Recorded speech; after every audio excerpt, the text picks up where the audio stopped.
How do you really remember a person who completely changed the world?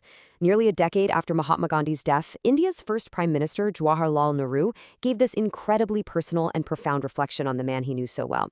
Today, we're going to dive into his words. All right, so let's set the scene. It's December 1957. A full decade has gone by since the monumental loss of Gandhi. And for Nehru, this is a moment for some deep, deep reflection. A chance to look back with the kind of clarity that really only time can give you. And Nehru, he doesn't pull any punches. He doesn't soften the blow. These stark words just drop us right back into the shock that rippled across India and really the entire world. It was a sudden, violent end to a life that was completely dedicated to nonviolence. Okay, so let's explore the first major theme in Nehru's thoughts here. It's about these two powerful and almost contradictory feelings that he says really defined the moment of Gandhi's passing. It's a fascinating contrast, isn't it? On one hand, there was just this immense, unbearable shock and sorrow. But on the other hand, Nehru remembers a totally different feeling starting to emerge. A sense that this end, as tragic as it was somehow a fitting close to such a magnificent life. Not a slow decline, but a final, powerful statement. Yeah, for Nehru, this was so important. Gandhi didn't just, fade away. He died in service to the very cause he fought for his entire life. He stayed that brilliant star, a beacon of hope, even in his very last moments. His death wasn't just an ending, it was a culmination of everything he stood for.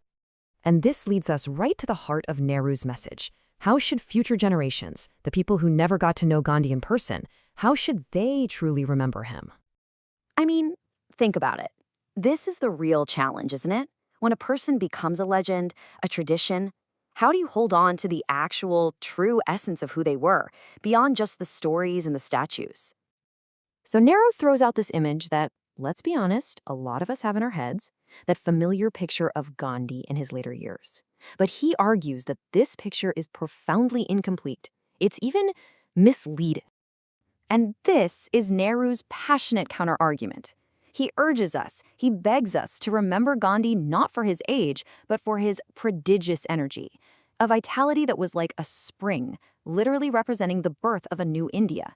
To Nehru, Gandhi was the embodiment of youthful, boundless energy. So you gotta ask, right? Where did all that incredible energy actually come from? Well, to understand that, we need to look at the philosophy that was the very fabric of his character. Nehru describes Gandhi's life as an integrated whole. He uses this beautiful metaphor of a closely woven garment. Think about it like a piece of fabric. Every single thread, every action, every word was a critical part of the same garment. For him, there was just no separation between his personal life and his public mission. It was all one thing. And this philosophy meant that for Gandhi, every single action had the exact same weight. Offering a kind word to a child or a healing touch to someone who was suffering, that was just as important, just as meaningful as challenging the entire British Empire. It all came from the same core belief, the same spirit. Okay, so if every single thread of his life mattered that much, how on earth could that legacy be preserved? How could future generations ever see the complete, unedited picture? Well, the answer for Nehru and the Indian government was a truly monumental task: to collect and publish everything Gandhi ever wrote or said, a full, authentic, unfiltered record for all time. And this wasn't just about his major speeches or his formal articles. No, Nehru argues that you have to include it all, the so-called unimportant stuff, the casual remarks. And why? Because sometimes it's those off-the-cuff comments that give you the clearest window into how a person really thinks. And this all leads to his powerful and kind of humbling conclusion. He asks, who are we to pick and choose? It's not our job to decide what was important and what wasn't. We just don't have the right to edit a life like his. The duty, as Nehru saw it, was simple. Don't interpret, don't summarize, don't curate. Just step aside and let Gandhi's own words speak directly to the future. So now we arrive at the very end of Nehru's reflection, where he uses this just absolutely breathtaking metaphor to capture Gandhi's enduring spirit. And it's inspired by the very view from his window. Nehru kind of zooms out, way into the future. He imagines a time when the reality of Gandhi's existence will seem almost mythical. Like, people are going to wonder, did a man like this really walk the earth? And you have to remember where he's saying this. He's in Darjeeling, and on that very morning, he had caught a glimpse of Mount Everest and the mighty Kanchenjunga. And that view, it becomes his final, perfect analogy. And there it is, the final, profound connection. To Nehru, Gandhi's presence wasn't just historical, something to be studied and filed away.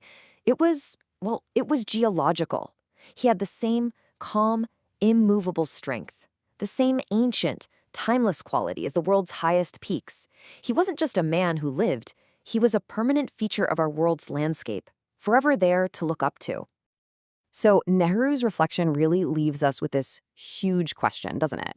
In an age of quick summaries and curated social media profiles, what is our duty to the legacies we inherit? Is it to simplify them, or is it, like Nehru argues, to present them in all their complex, unfiltered glory and just let them speak for themselves?